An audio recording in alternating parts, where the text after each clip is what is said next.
Man, it's like, there we go. We are live. It's like, What's going on, Jennifer Lacey? good morning. How are you? It's like you are getting. I told you earlier. You are getting like full fledged today. Like I've been up for like 3 hours, lots of caffeine. So not sure how today's gonna go, but I'm here. It is going to go fantastic. And actually, I feel like we're cheating a little bit because it's a continuation conversation. Yes. Right? From the last live stream, which was freaking awesome. We had a lot of great comments from the tribe. We had like questions set up, and we like the first question 45 minutes in, we never got to this, like we were just talking about the second question. It was a lot of engagement for sure. Yeah. And so today the theme of the conversation is why taking risk is the fastest way to grow. And we got some monster questions today for the audience. Mm-hmm. But before we get into all of that, Jen, can you help us with the housekeeping? Of course I can, because I know those of you, there's people out there that are seeing us and going, these people have all this stuff going on. What's going on? Let me click. And then you have some of our, tried and true that are kind of, coming in, got their coffee. They're ready to see how this conversation goes. And then some of you that have probably been here and have been paying attention, you just haven't engaged with us. And so we don't know you're there unless you engage. And we're trying to give it a very easy commitment is if you are out there and you haven't engaged with us before, and maybe you're watching this for the first time or you're coming back, if you will put a blue heart in the comment, like that's it, just a blue heart, because what that does is that gives us just a signal, hey, we have a new tribe member that's showing up, and it lets us recognize you, but it also lets our No BS tribe see that we got some new people in, and so they can love on you and they can follow your content and connect with you and everything else. So blue heart just lets us know you're there. We're not asking for anything else. If you want to engage with the questions, we very much welcome it. And every time you put a comment in, it gets you into the randomizer. And Jesse, what is the randomizer? The randomizer is a raffle that we will do at the top of the hour. Again, like Jen said, if you drop your question in the comments, drop emojis in the comments, drop your wisdom and your cheat codes in the comments. Yes. And that gets you into the raffle.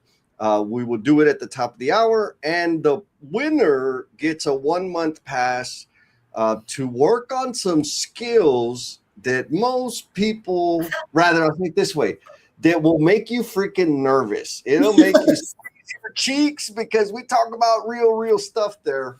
So fair warning, you know that's what's going to happen. So leave your comments just like these amazing people. Maya, what's going on, my sister? Oh man, I had an awesome call with her with Crew Collab this week. Nice. It was so there was a great group with the Job Corps and a whole bunch of other folks that are in the Crew Collab thing. Super awesome. And if you don't follow her, if you don't follow Maya, like you need to follow her. Sure, her content, she does amazing things. So like you've got to follow her.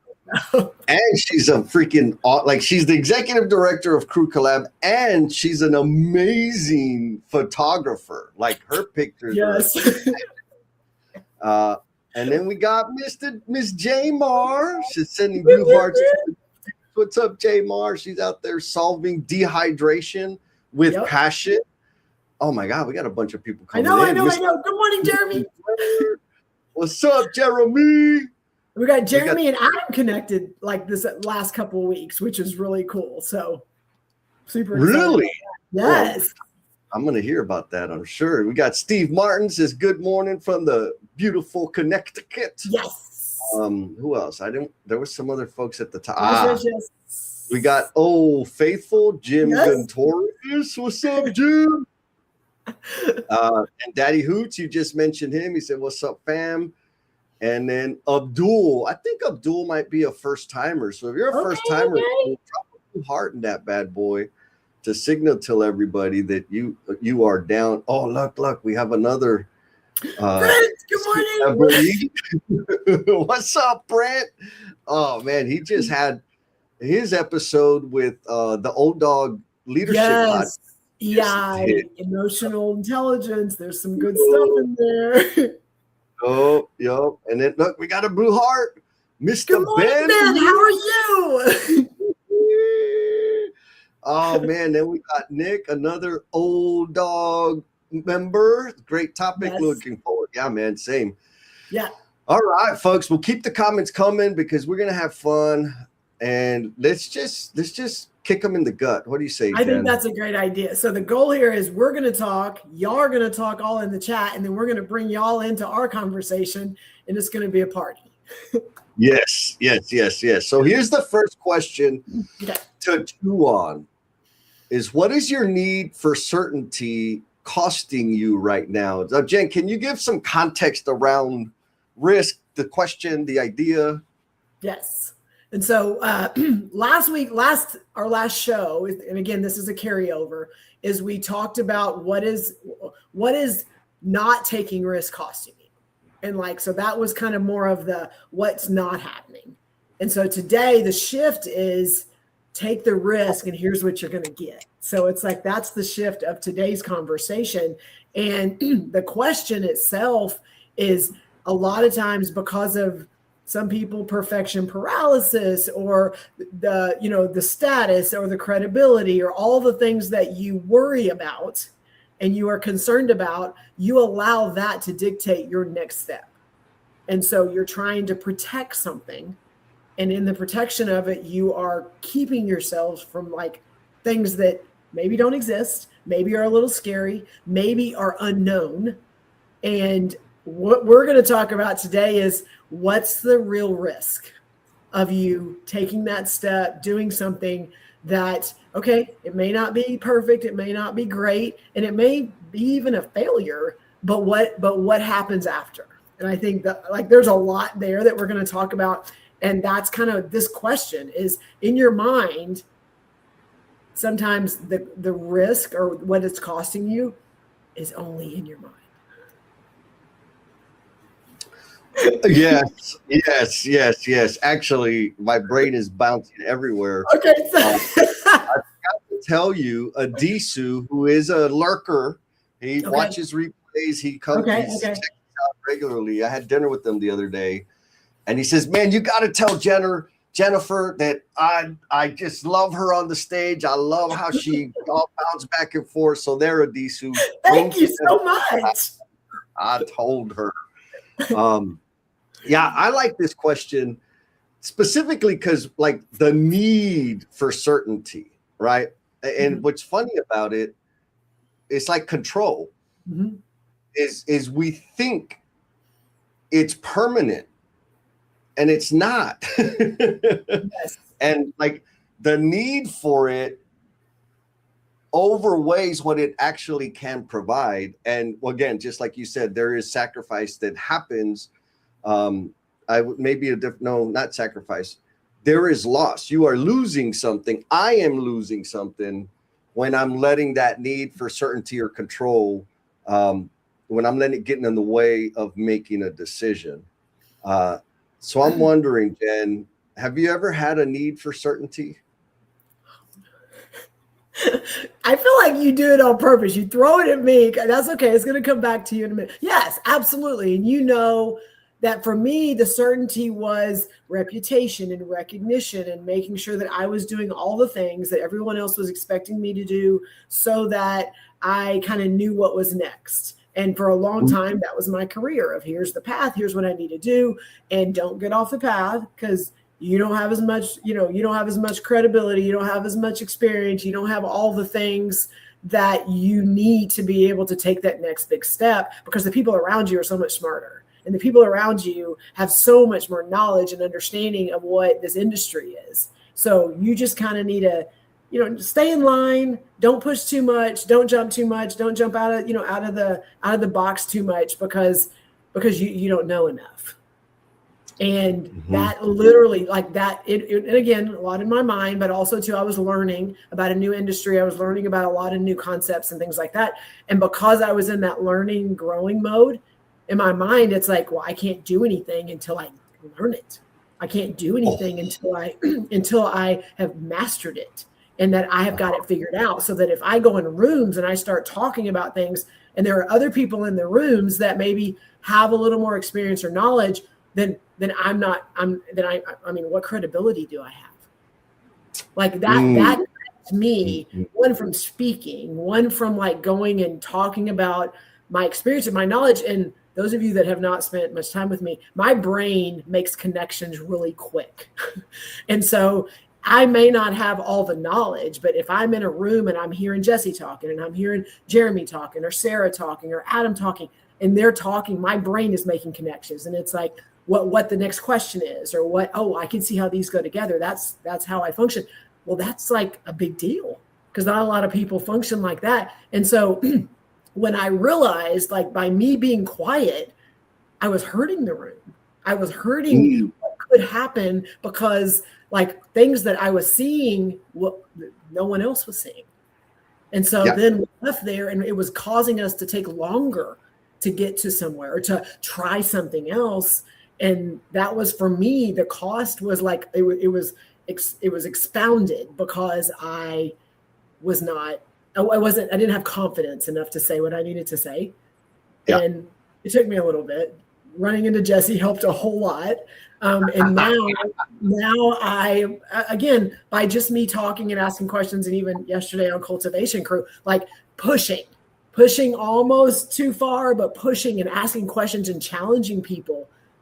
I've seen so many people like just go, okay, they're just going to do it. Or there's not a reason why they're not doing it. They just need someone to call them out on it. Yeah. Yeah. Oh, I love it. Well, Jesse, because that's my answer. Yeah, no, I think what's important is to help people understand, like, I think it's just part of the human experience. And you just articulated that. You've been in rooms where same person, same human being, and you just chose not to because you had this hang up in your head. Which, when the way I translate what you said is, which caused you to underserve. Yes. Because you weren't, like, you were holding back. Mm-hmm. And then you did, and the sky didn't fall down. And actually it was better than had you not shared your thing, even with the same hangups. Like, they're still there. Mm-hmm. You just decided to take action. And like, totally get it. And again, my main point is, I think it's important for people to hear that, because some people think, well, you've always had it figured out. Like, it's easy for you. Like, no, it's not, man. Like, I'm still figuring it out. I'm just a little better at maybe talking before I have it figured out. Yes. Oh my God. All right. So we're going to go to the comments. Okay. Yes. Our sister, Sarah. What's up, Sarah? Who just launched a big, massive next step, and she's launching more. So y'all need to keep an eye out, because she's cooking up something really powerful. And then we got our brother Milo. What's up, Milo? Coming in from the OKC.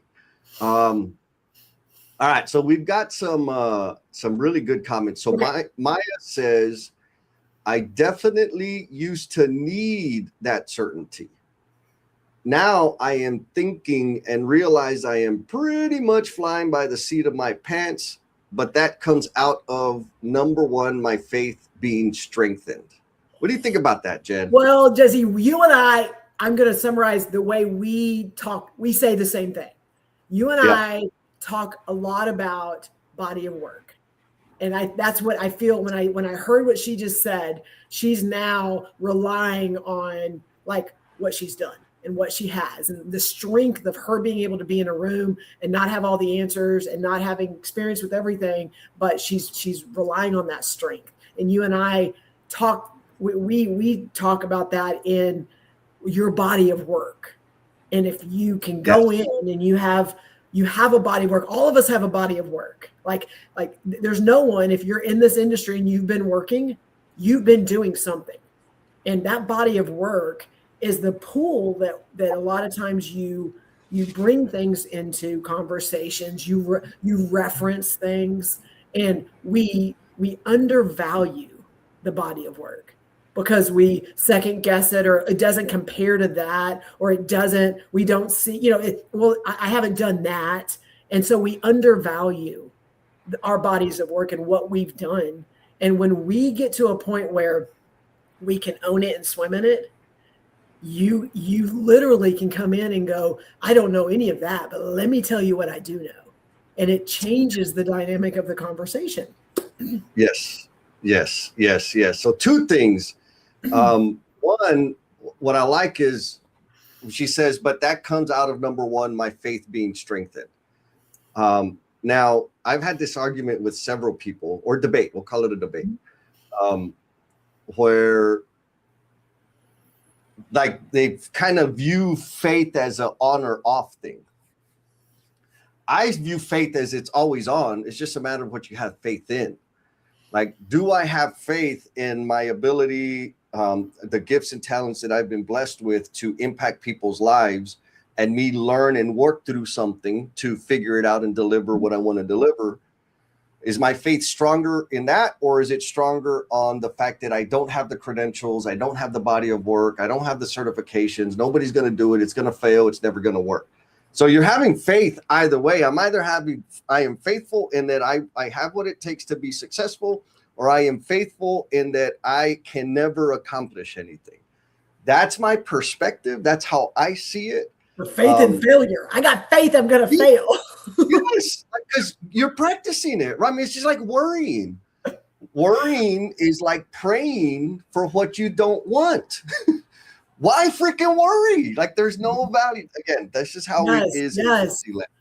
Right now, in terms of like certainty, Costi, you talked about body of work. I remember, what was it, 6 years ago, when I got the like lightning bolt that, Jesse, you need to start your own business so you can spend more time doing the things that bring you fulfillment. And so I did a real quick exit plan. It was money wise, but I still was like, man, I need to build credibility so that when I start my business, so that I can start my business on that credibility. And people will pay you. Yeah. I didn't think I had credibility, right? Like, I didn't think it. Mm-hmm. Well, then, so I had a plan, right? I took a different job to transform the culture on a big national brand, and that was going to be like my launching pad of credibility, la, la, la. Well, concurrently, you and I are doing freaking live streams. Yes. I published a couple of books. And then all of a sudden I discovered, like, oh shit, I already have credibility. So there was this like certainty that I needed for whatever reason about my credibility that I wasn't aware that I already had. So back to the body of work, right, is I think of it, for me, it's like this, my life's experience, and I think this is true for everybody. My life's experience is extremely valuable, and I undervalue it because I've lived in it, and I just think it's simple standard shit. But what's obvious to me is not obvious to everybody else. And so kind of embracing that and adding my perspective and saying, like, I don't know nothing about that, but here's my perspective on what you said, or here's what I do know about this B and C, has added value and contributed to the thing. So totally. I want to add, before you go to the comments, I want to kind of hone in on something you said, because I think it's going to be valuable to the audience. Is, yes, you talked about you didn't see it early, and then we've been doing all this stuff. And those of you that are out there, you've probably seen Jesse pop up on your screen on TikTok, on Instagram, on LinkedIn, on Facebook. Like, he has got a lot of stuff out there, and he continues to refine it and do stuff like that. So I just want to make that out there. So Jesse, because they see you very confident in front of the screen, kind of talking, and you're doing a lot of things, you got it all figured out, right? 100%. It's part of the 600-year plan, Jen. I am exactly on target for my 600-year So plan. Everyone else, and once you have your 600-year plan done and you're ready to go, then you can launch it, because that's then. Right, you wait. Absolutely. You don't even think about launching until you have at least 600 years planned out. Otherwise, you're going to fail. No, I don't have it figured out. No, I just have learned and have faith that if I take the next rightest step, not right, because right is relative, right? Right is like, I got the information that's available to me is all I have to make a decision on. Now, here's a fun one. If more research is going to give me all the answers, do I really want to do that thing? Because if all the answers exist, somebody's already done it. Right. The research means it's already there. Do I want to do that? Right? Like, I don't, some things, yes. Most things I do, no. And so I want to do something unique to me, unique to the person in front of me. I want it to be memorable and impactful. And if it was available, it could have freaking GPT'd it or Googled it already. So I'm going to have to take a risk. I'm going to take the next rightest step. And what's happened, no, and folks, in case you missed it, I don't have a 600-year plan.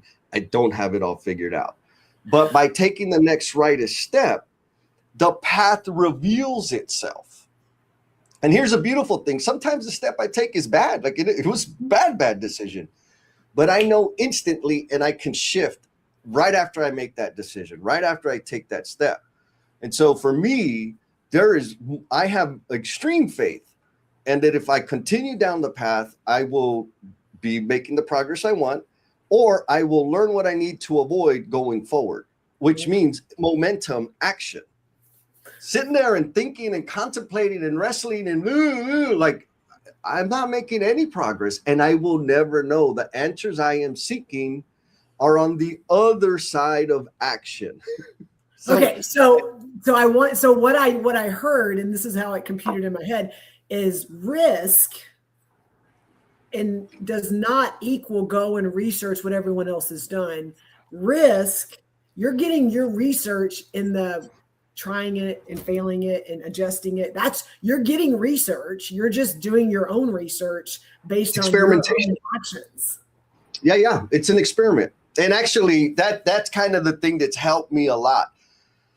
Because I do feel like, oh man, this is gonna take time. This is gonna take resources. You know, I'm gonna cash in some social capital, and if it doesn't perform, I might disappoint. Like that's real. Like that's all a risk. Mm-hmm.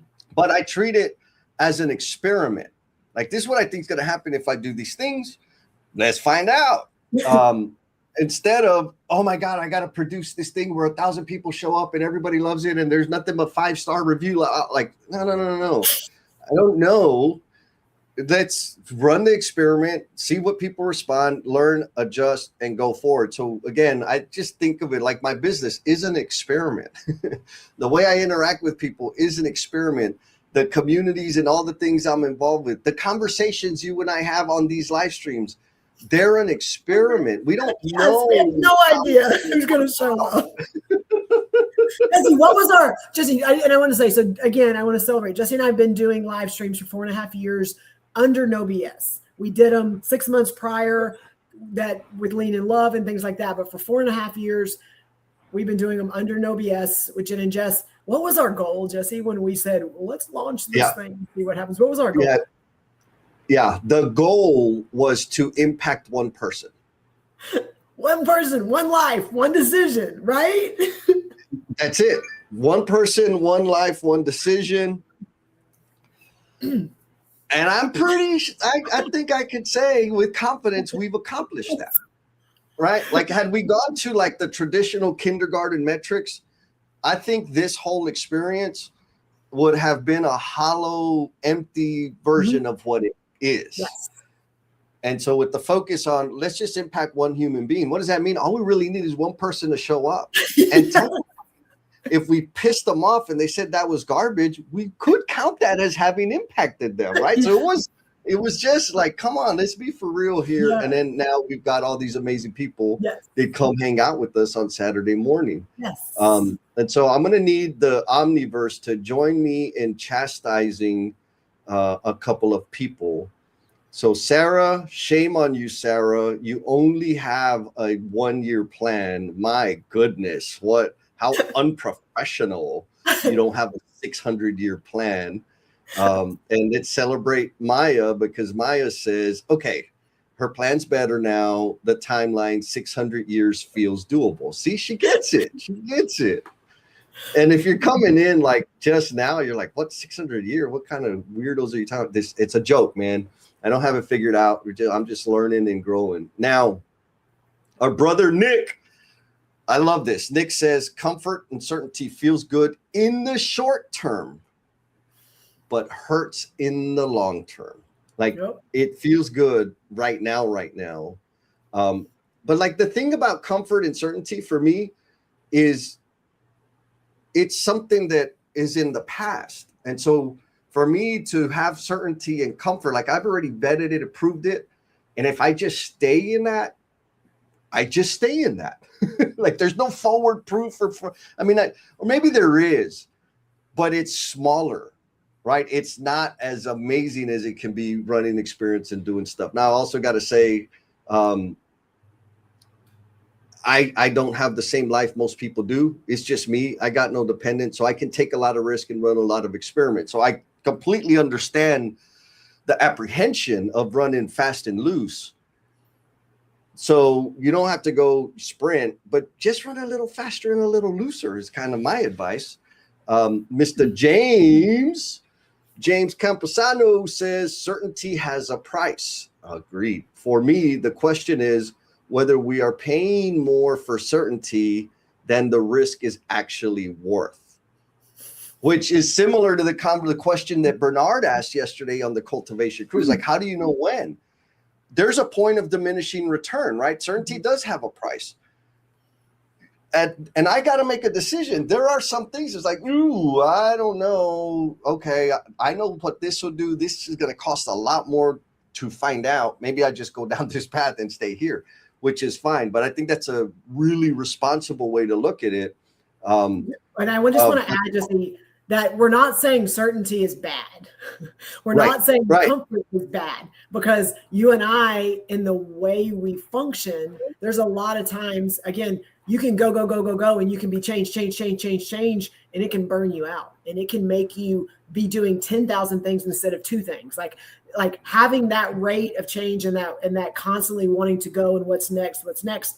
There have been conversations even between you and I where I've had to go, I've now got to be able to sustain what I put in place. I've got to make sure I'm checking it and let this sit for a bit to see, is it good? Is it right? Or do I need to make some tweaks? So again, we're not like anti-certainty and anti-comfort. It's that when you live in that space to the point to where I'm good and I don't need to think about anything else, I don't need to change anything else, I've accomplished what I need to accomplish, it can keep you from like the greatness that's inside you. And so like we understand there's seasons sometimes of when you have put a big thing in place, you have to kind of sit back and see how does it feel and is it working before you can kind of take that next big step. So just wanted to clarify. Yes. Love it. Solid. We got Jeremy Blair who says, I am into stepping into the uncomfortable. It's critical. Fear gets people. I enjoy crossing the line to learn occasionally. Totally. Like, I think that just echoes what you said, right? Like, get out there, shake it up, let it stabilize, come back, get out there. Like that makes sense. I'm sure, rather, I'll say it this way. I'm guilty of hyperactivity that I like to qualify as continuous improvement. Bullshit. I just like new shiny things, and and my guys, my team. I remember one of the guys like, oh shit, what book did you read this week? Because I had a new idea. We're gonna try to like, oh man, what did he read this time? Because now there's a new thing, and it felt to me like we were constantly improving. But when I sat back and looked at our performance, it was going down because I was injecting too much variation, too much change under the premise of continuous improvement. I was not, rather, I'll say it a different way. I was not allowing for stabilization. And so the risk of being hyperactive is you wear people out and you kind of get lost in the sauce. And I think we talk about some things on you can't do things to people. And I think it goes into this vein of when you're in continuous improvement, when you're in this mode of change or risk, you're not doing it to people. So like, let's be clear. If you're trying to do something that's going to be sustainable, that's going to be impactful, it's going to be transformational, y'all need to be doing it together. It needs to be a team effort trying to make this big shift, this big change. It's not you doing it to them.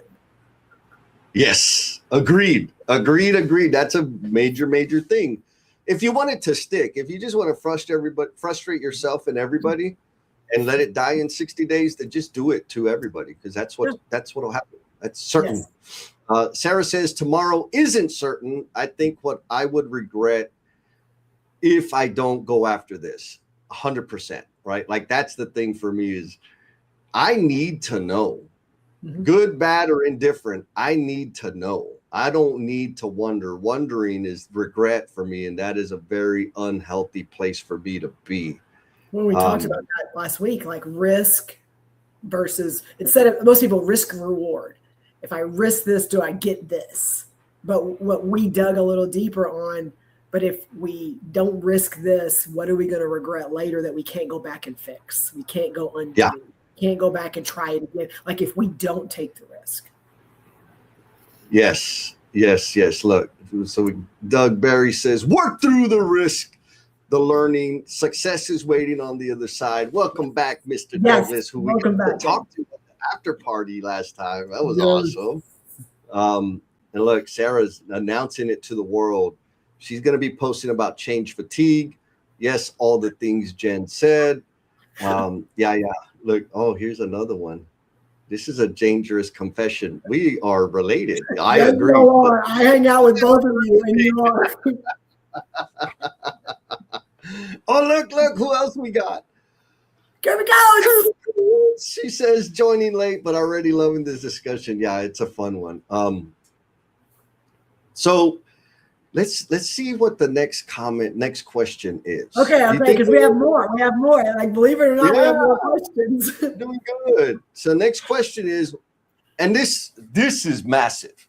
Mm-hmm. What part of your identity would you have to release to take the next step? I'm going to you first. I'm going to you first, just so you know that. So again, Jesse, you've talked about the evolution, and you've done it on some of our previous live streams of like where you started versus then going, like all your evolution to get to where you are today. But there were some things that you got hung up on a couple times, on just like that identity or that role or that position, title, things like that throughout.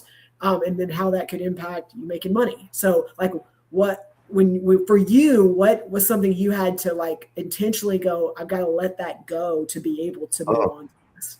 Yeah, there's a bunch. But first, I want to shout out Steve Martin. Steve Martin, being the hashtag continuous improvement genius. My plan is now 599. Yes. Yeah, we started a trend. 600-year plan. That's the only way to do it. It's the only way to live.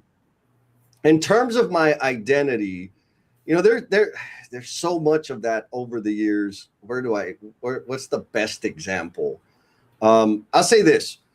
I'll start with like a stinky example and then kind of a motivational example. The stinky example is, everybody knows, and if you don't know, I'm an addict. I'm 10 years sober now, but the majority of my adult life, I've been on probation and wrestling with substance abuse, addiction, all these things. Now, I'll say like in my teens and 20s, my need to maintain the identity I had contributed to my substance abuse. Meaning, I had a reputation for being the crazy guy that gets naked and runs down the street and, does outlandish, obnoxious things all the time. And I loved it.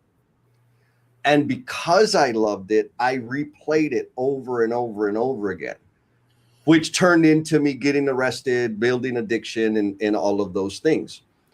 And so in order for me, and it took a long time for me to like break free, like take that anchor off of me, I had to let go of the reputation, the identity of being the crazy, fun, party, wild guy, right? Like I had to and I love, like it was dumb, right? It's like, Jesse, this does not serve you. I'm like, yeah, but I love it. It's so awesome. So I had to let go of that and really fear like, well, if I don't do that, will people still like me? Will people still want me around? But it really became a question of like, okay, how much more money do I want to be paying to the state of Texas, and how many lives do I want to continue putting at risk? to maintain this reputation or that identity. And so I had to let go of that. Fast forward to, this was about 2 or 3 years ago. And, I've been doing my business just over 4 years now, maybe, 2 or 3 years ago. In my head, the value I was delivering was my knowledge of all the concepts and the words and the, terminology and all this crap. And so I approached things that way, right? When I was doing my facilitation, I favored this. Rather different way to say it is, what I really care about is helping people on and off the clock. And the way I think about all of the stuff that I know is, how can I translate it in such a way that you can connect to it personally? Because I know if you do that, it will generate business value. But now I'm a consultant and has his own business. So I have to be businessy, right? I have to be corporate. You have to wear pants. I had to wear freaking pants, man. And so I had a conversation after a session I did with the big group, and one of the managing partners, I'm like, all right, man, like, how'd it go? How far off track? Feedback. And he's like, dude, it was amazing. I'm like, okay, cool. He says, and he just kind of said it. He's like, man, I need you to know, like, I know you know the stuff, and everybody that peddles the same crap you peddle, y'all all use the same words, the same language, same vocabulary. He said, what I needed from you, you accomplished it. I said, okay, what was that? He says, you got my people excited. You activated my people because of your down to earth, not like rugged, I don't know what they call, professional, unfiltered, dirty, messy style of delivering and interacting with people. My group was able to connect with you. And I'm like, oh, and I'm trying like hell not to let that come. I'm not trying like to not let the south side come out of me in the room. And then I find out like that was the bigger value. And I was like, oh, okay. Similarly with like the live streams, Keon, I've had the conversation with Keon, about this. Keon was like, we didn't know each other, but he listened to the collabo sessions that me and Felipe were doing. What he liked was the way I say things, and just casual, offensive, a little bit arrogant, irreverent, and yes, all of the above. And so I had to let go of my need to feel polished, which I know probably people are like, what in the hell? You've never looked at. For me, it felt that way. To just be a little rougher around the edges and have confidence that it would work. And it has. And so I had to let go of these things of what I believed a business owner was or presented as, and fully embrace or like stop downplaying, just my natural way of interacting and engaging with people. And it's been massive ever since. That's my answer, Jen. Well, I love that. And I've gotten to see a lot of that growth and a lot of you letting go of some things, but also just going, okay, we're just going to see what happens. And I'm going to say, I think it's been successful. I agree. Oh, look, Jeremy says it well. I speak blue collar when needed. It's my native language. Yep. Look, Gloria says, not sure I could put up with a fake polished corporate version of I agree, sister. Like, totally. And, even my polished version is really not very polished. He takes a shower. Let's just be clear. I take a shower. There you go. That counts. I'm going to say that counts. Oh, my goodness. Oh, we got some good comments here, Jen. We do. All right. Let me go back to the comments here before you might get off the hook on this question. Let's see. So Brent, my brother Brent says, the thing that used to paralyze me was, what if I make a bad decision? Yep. Over time, I have learned that you just go to the next decision. Most things are not permanent. Oh my God. Yeah. There's very few things that are permanent, like for real. Now, we replay shit in our stuff in our head, right? We replay things in our head, and which makes it feel permanent. But the magic is we could stop replaying it. It's entirely up to us. James brings another one. He says, I learned that sometimes growth means releasing the need to be certain and trusting my ability to navigate what comes next, right? Managing the risk without eliminating it. I mean, my assertion that's is magic. That's magic. Yeah. People that can just navigate what comes next. Like, I feel like that needs to be something that is put in on a billboard somewhere. Like, if you can navigate what comes next, like, it doesn't matter. It doesn't matter. Right. It doesn't matter. Yeah, 100%. Miss Kirby says, I'd have to, or am working on releasing the literal nickname of the perfect child. Right. And so this is around identity. Here's the, oh man. Okay. Thank you, Kirby. There's some thinking out there that everything happens for a reason. I do not subscribe to that thinking. I believe we assign meaning to everything that happens. Which also, like, what happens along with that is we adopt or subscribe to things that our people, our environment label us with. Mm-hmm. And because we are a meaning making machines, we can change that. Like, we don't have to be the perfect child. At some point, we are continuing to choose that label, and we can take it off. We could totally take it off. I don't know. Am I just talking smack? No, you are so solid, and so I love that we assign meaning. Like, I love that piece of it, because it's what's happening in our head. It's not what's happening outside of us. And so I'm going to answer it real quick, because I know we've got a lot of good comments, but I want to answer what part. For me, it was about fitting in and being accepted.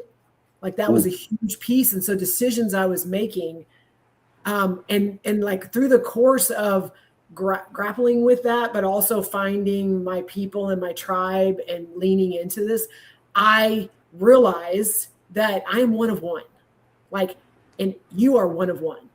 You are not one of like the other 10 people that are in the room, and you need to make sure that you look and sound and feel like the same person. That's like, that is not what we're intended to be. And so we are one of one. And so for me, like, embracing and understanding my joy and energy are why people are around me. That's why people listen to me. That's why they do what I want them to do. Like, that is what it is. And that's not what everybody is. And that's not what causes people to get excited and want to say yes to things when they don't even know what they're committing to. Like, that is, if you're around me, that could probably happen. But it's like, I am one of one, and that is what makes me be able to accomplish the things that I'm doing.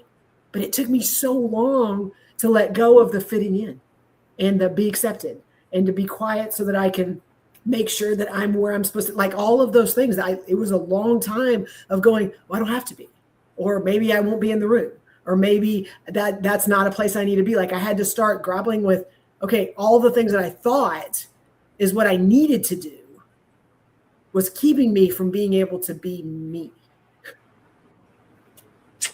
Yeah, the song I'm thinking of as you're saying that, Jen, is I Believe the Children Are the Future. Yes. Right? Like, all I needed was to believe in me. This whole time I was doing acrobatics and twisting and contorting myself so that people would accept me. And the reality was I hadn't accepted myself. Yes. And once I did, then it didn't matter anymore. Super powerful. Steve Martin, chief marketeer, says, what do you think about this, Jen? Can't help but think there may be someone listening, the lurkers, that would never answer this question for the omniverse to see. You think that's true or false? We know that because, I mean, that's part of the reason that Jesse and I are here, and part of the reason that we continue to talk about the things we talk about in purpose is that we know that there's not many spaces specifically that ask the questions and have people that talk about this type of content. But we also know that there are people that have shared some things, very scary, very like, oh, let me answer this. And they've never said it out loud.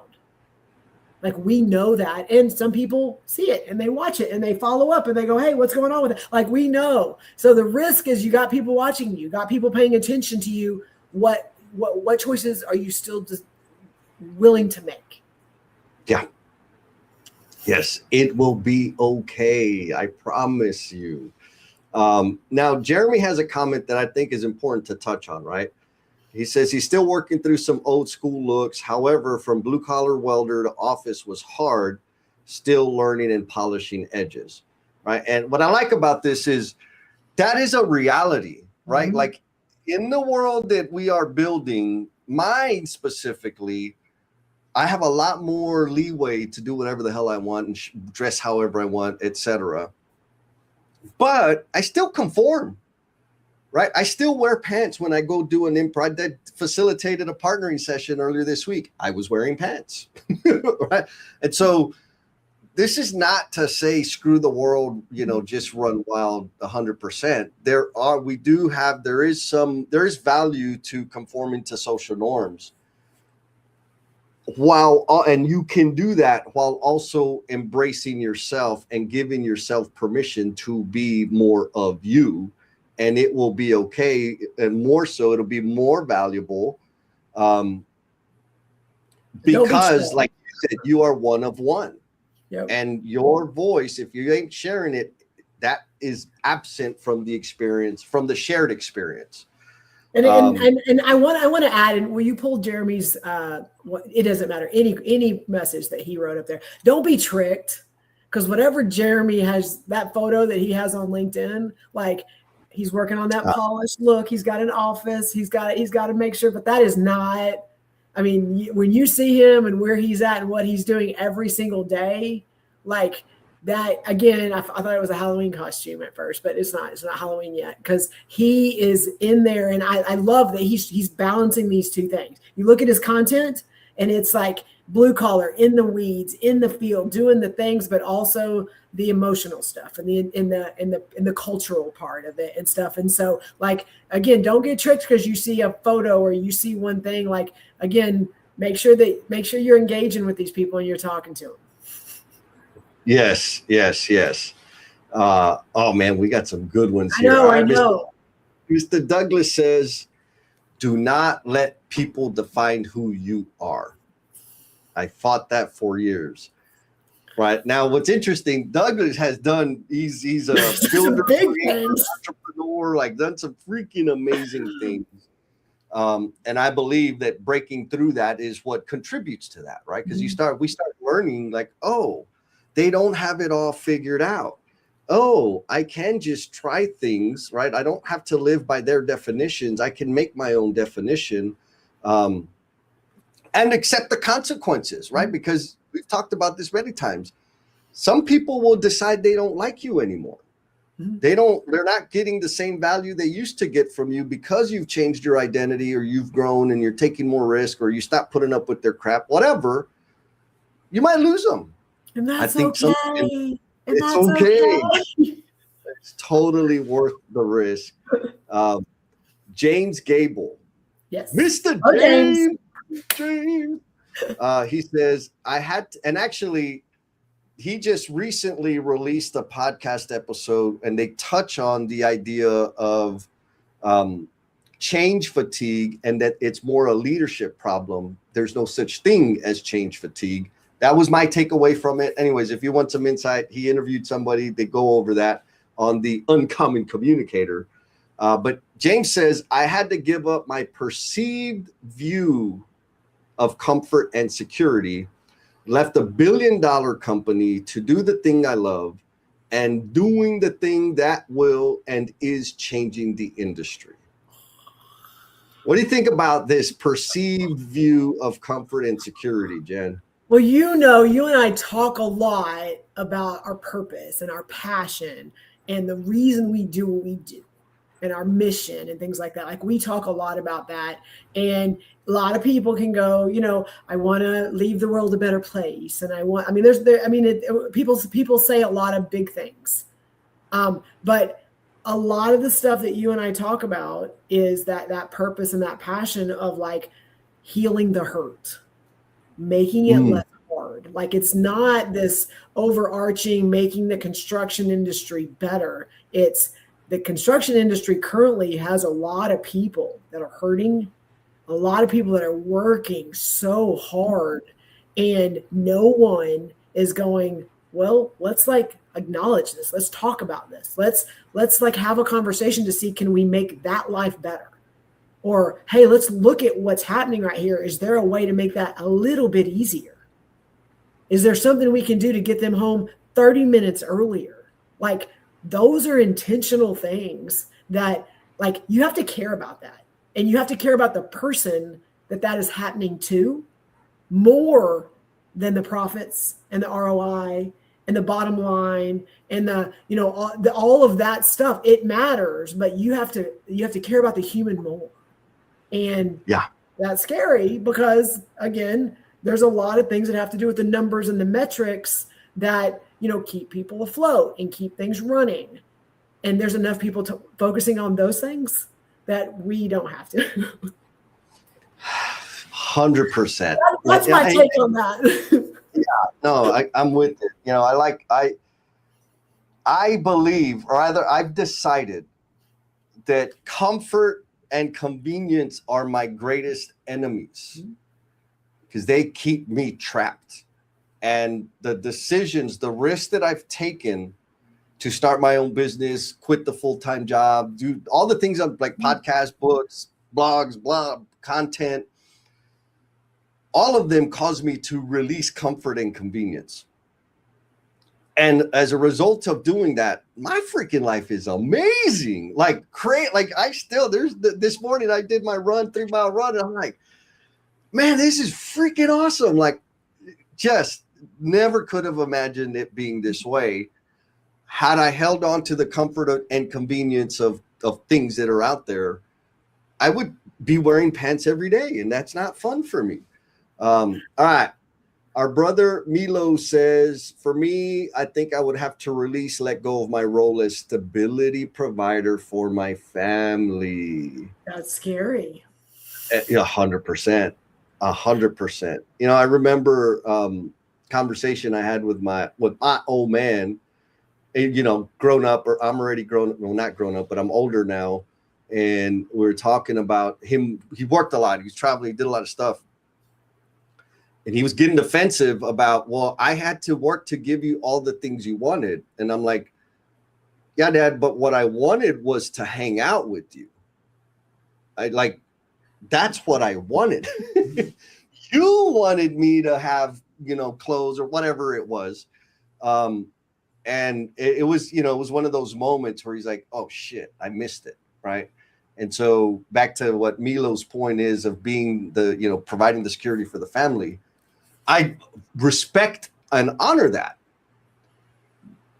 But how many times, or maybe here's the question, how many times have we put enormous amounts of energy and focus into a thing for others and never asked them if that's what they wanted? Does that sound at all familiar, Jen? Yes, of course. As a parent who is trying to give your kids a better life than you had and doing all the things that in your mind, I was underserved as a child because someone was caring for me and taking care of me and doing all the things, working 3 jobs, all the things that I had to grow up super fast because of being at home and all that, like all the things that I know that I wish I could have had. It's now to give my kids the opportunities and the things. Like I have no doubt that there is a gap there between what I need to give my kids because I didn't have it versus what they want. Yeah. Yes. Oh, so it's tough, right? We it's worth the inspection. Go a little deeper, ask, find out, right? It's super valuable. Maya says parenting equals the ultimate leadership role and the toughest one to navigate. And I love, Maya, that you said that, because I hear people in our industry, superintendents, foremen, it's like leaders out there, talk about, I'm tired of babysitting. You're not babysitting. Like, you just don't like freaking being a leader. Because parenting, being with kids, is keeping them safe, teaching them the skills that will help them grow and be successful, and watching them do dumb shit. Mm-hmm. It is leadership. Not even watching them, letting them do dumb stuff. Letting them. Because that's how they're going to learn. Yep. That's the hardest thing. And just for me, knowing what's about to happen and having to allow it to happen, because that is how they're going to remember and learn. Yeah. They got to feel the pain. Yes. Oh, all right. So Brent, who has all the answers and he has it all figured out, he is telling us, when people ask me about going out on their own, I say, do it sooner rather than later. It's hard as hell, but you'll never regret it. I know there are many things to consider, but overall, I encourage them to go for it. I echo that. Like, you know, I'm a obsessive reader or listener, for those that judge me because I don't read freaking hard books. And I've always listened and consumed stuff, right? Now, before I started my business, it was like reading for entertainment, because I would get good concepts and good ideas, like, oh, this is good, this is cool, this is useful, and I would quote it and try to sound fancy because I read Adam Grant and freaking Brene Brown, but I really didn't do a whole lot with the stuff. Now, when I read something, I'm like, oh, I need to put that into practice. This is what I needed in my, like, it changes everything. The rate at which I learn, how committed I am, how decisive I am around, or disciplined rather, around what I put focus and energy towards. And I've learned massive, massive amounts of things. Now, is it scary? Yeah. But it's okay, because I got a plan B. If this don't work out, I'll be table dancing for money, baby. And now, you know, I think we'll be doing that. I do want to say, Jesse, that we just have a couple minutes until 9:00. So if you're out there listening and you're consuming, not consuming, questioning, it doesn't matter. Drop an emoji. I don't care what it is in the comments, and that will put you in the drawing for the randomizer we're going to do at 9. That gets you more time with Jesse and I. Yeah. So let's go to the next question, Jen. Okay. What do you say? Well, we have two. Let me see. So again, we just had 2 really big comments pop in. So, and then can we go to the comments? Okay. Let me go. Yeah. Let me find them. So Steve Martin says, oh yes, accepting ourselves fully, who we have exactly become to this very moment, makes us perfect, Kirby. Yes, there's goodness, weirdness, emptiness, winning, and losing, all rolled up into a messy awesomeness. Now we get the chance to move from identity to destiny. Okay, like that's chief marketeer right there. He's bringing it. Yeah, that's pretty damn poetic, man. That's a freaking good one. Thank you, Steve. And then we got Miss Elizabeth. What's up, sister? Oh, she's made it through another summer. She did. She jumped in right at the last.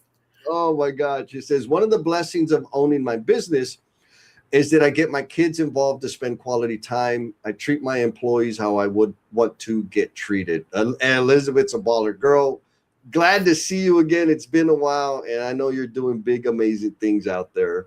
I just say take the risk, right? Like, if you have an idea, you want to do a side gig, take the risk. If you want to start a new project, you want to learn a new skill, take the risk. It's absolutely worth it. Now, and actually, I'm going to share my framework of how I kind of decide to get past the kindergarten metrics. And when I say kindergarten metrics, I want to keep it personal. The amount of money and or the amount of time a new thing or a risk is going to cost me.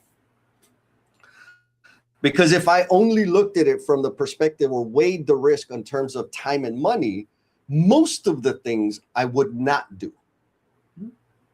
But I also look at it from how much could I learn?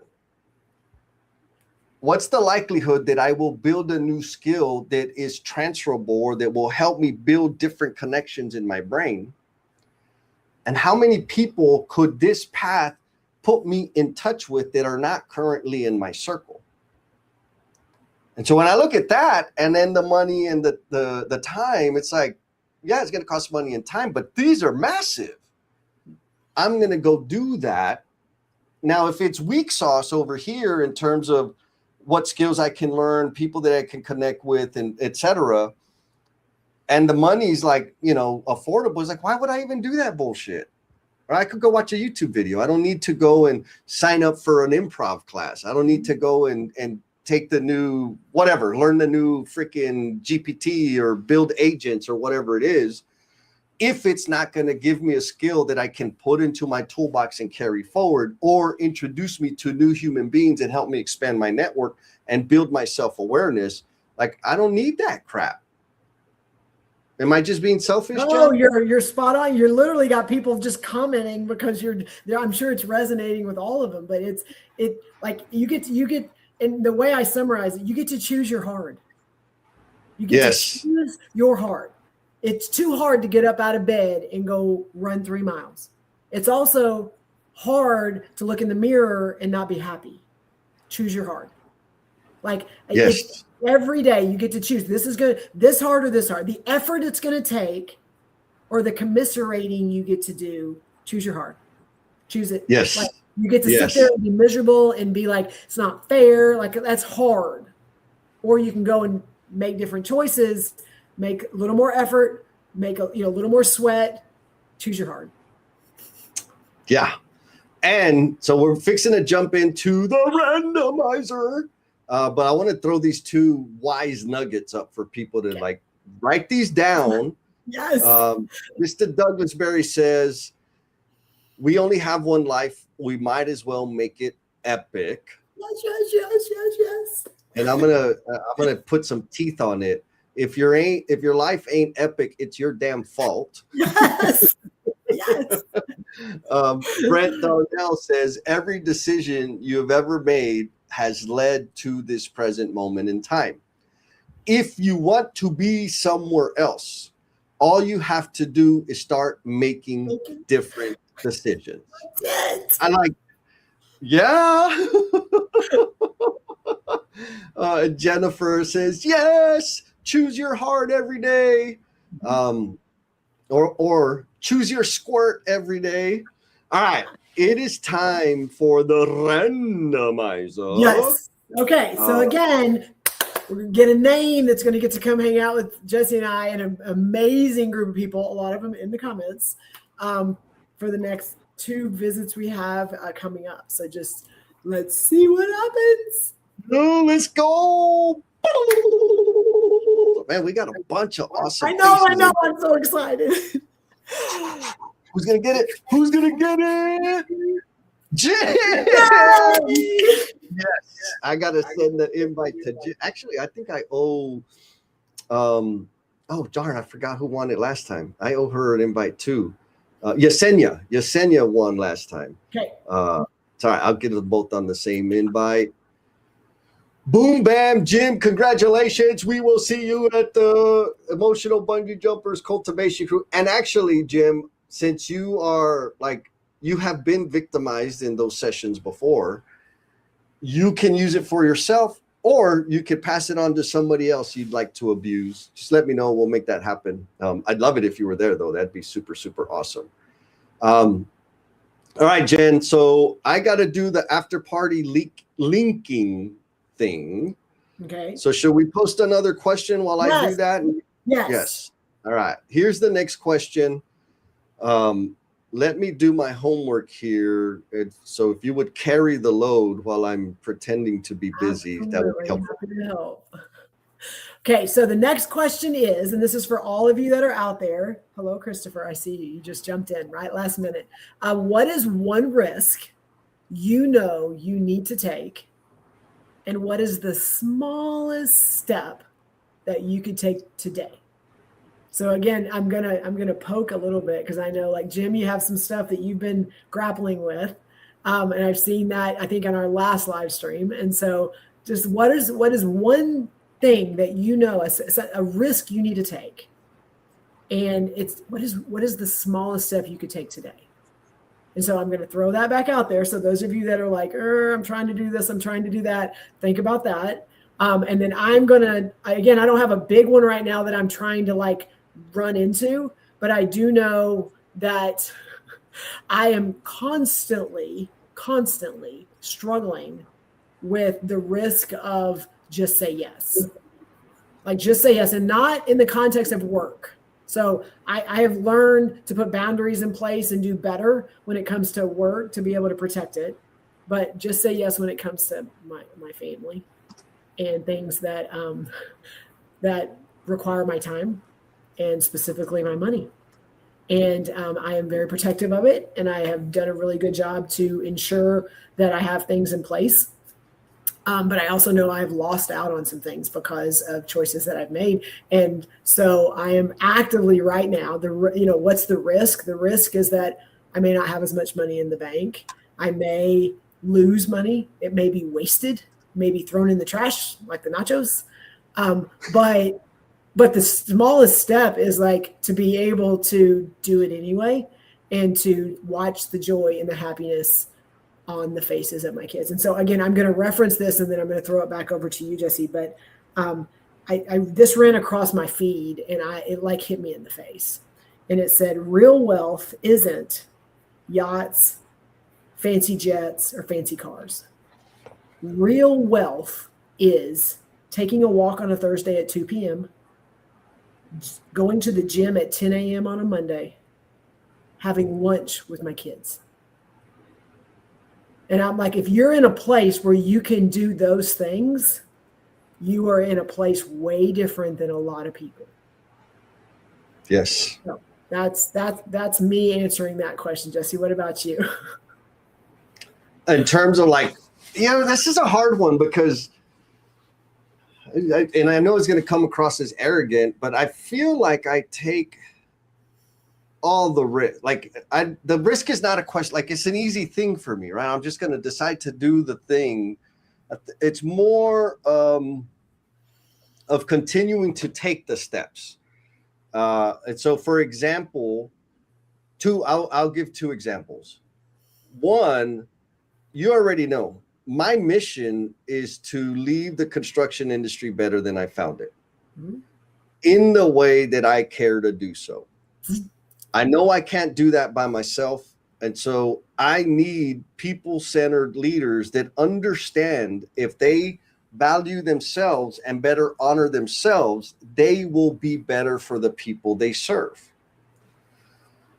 And so I started the Construction Leadership Lab to nurture and support people individually. There's some people that are like, okay, so what's the assignment? What are we supposed to do? It's like, take care of yourself. Use this as a resource to recharge your batteries, tap into the experience that's available in the community, and then go do better. Like that's the charge. And so for me, like the step is, and actually coincidentally, it's been in test phase, right? Like I've got the test pilots in there to like go through all the clunkiness and the messiness, et cetera, so that I can get feedback and polish it up and make it easier and better for new people. So today, anybody that signed up for the first to know list, they're getting an email if they haven't gotten it already, like sign up, the doors are open. And then at the end of the month, it'll be open up for super general sign up. And so for me, it's the small step, right? Like it might suck. Like right now, the risk is, let's just say, 500 people sign up. That would be amazing. But then it's like, oh shit, how do we manage the calls now? Because we have calls every other week and 500 people on a call, like there are some things. But instead of worrying about designing the hell out of and prepping, it's like, man, let's just freaking do the thing. And I'll adjust, do we add a call? Do we do break? I don't know. I will find out. And so for me, it's just, I think the key point for me and for folks that are like, understand the value of taking the risk. It's just, what is the next, have you identified your next steps, rightest steps, and take them. If not, and risk is really, really scary, and you've been pumping the brakes and chewing on it and researching and like all that bullshit, what's the one action you can take? Well, here's another way. If you've been kicking it around in your head, say it out loud. Mm-hmm. If you've already said it out loud, like even to the mirror, say it out loud to another human being. These are the small steps you can take. These count. Mm-hmm. Say it out loud to another human being. If you've already said it out loud to another human being, write it down. If you've already written it down, say it out loud to another group, to a group of human beings, right? Like these are small steps you can take in actualizing and making progress on the thing that you've been avoiding. And that don't cost you nothing. And at every point, you say it out loud, say it to another person, write it down, say it to a group of people, the likelihood of you actually doing the damn thing increases. Yep. That's what I think, Jen. And just and if you need it, but you're not sure, but you know that if I say it, just going to give you a little warning. If you choose for the person you share it with to be Jesse, like it's not going away. Like if you choose for Jesse to be the person that you're like, hey, I'm thinking about this thing, it's not going away. Well, I want to clarify, unless you tell me to back the hell off. Like you can tell me that you've done that. Like Jesse, I don't care about that shit anymore. Like, oh, okay, done. But if you don't, I can't help it. I want to know where you are. Oh man. Okay. So Jen, what do you think? There's a lot of comments coming in. I know there's a couple of people that answered. Yes. All right. So Sarah says, I'm taking a lot of small steps. And here's folks, if you're out there lurking and still like, this is evidence. Like latch on to these people that are doing things, because you could steal their draft, steal their run. Sarah says, I'm taking a lot of small steps. I want to challenge myself to finish one of my books I have started. Boom, done, out in the universe. James says, I took the small step a long time ago, which was to make one decision without needing absolute certainty and to trust myself enough to take it. Bam, done. Keep it going, baby. Brent says, my whole career has been filled with risk. In 2000, what I wanted to do was pretty insane. Sometimes I embrace it and sometimes I fight it. Life is better when I embrace it, and I love my life and love my work. And in case y'all don't know, Brent is like the OG around emotional intelligence in the construction industry. It's popular now. He's been doing that shit for a long time. So he took a massive risk. Maya says, a risk I am learning to take is probably being more willing to not be likable. Oh, yes, girl. Hard to explain because I don't care, but in some ways I think I do. Maya, I'm going to say it's not that you don't care. It's you have become extra clear about what you absolutely care about, and the rest is just static. Yep. Oh my God. Doug says there is some truth to speaking it into existence. Yeah. And I think it's progressive, right? Say it, write it, blah, blah, blah, so on and so forth. And then I'll stop moving my jaw after Miss J Mar's point here. She says, one risk I know I need to take is being even bolder about the problem my company solves. Even when it challenges systems people have trusted for decades, there's always a risk of being misunderstood when you lead differently. Amen. But staying quiet would cost more because people are still being hurt by a broken system. Yes. The smallest step I could take today is to make the call. That exactly. Send the message or ask for the meeting I have been hesitating to pursue. Growth often begins with one uncomfortable. It cuts off at that. But I think that is a perfect way to wrap this bad boy up. And is there an after party today, Jen? We do have an after party today. So what we have, and Jesse posted it all into the comments, and you can find it on, I think, my page and maybe the OBS page and Jesse's page, but it's a click. You don't have to be on camera. You can be if you want to, but it's just all of us getting to be in a space where Jesse and I are not the only ones talking. And so, and really we talk a lot about conversations that happened on this call, and then you get to share and y'all get to talk with each other. And so we do have that, and the clicks, all the clicks are in the comments and in the places. And if you're struggling, message somebody. I'm sure they can get it to you. Yes. So hope to hear you there here in about 5 minutes after we do our newly fresh, super exciting choreography. Jen, you got the music? Yeah, I thought you were bringing the music.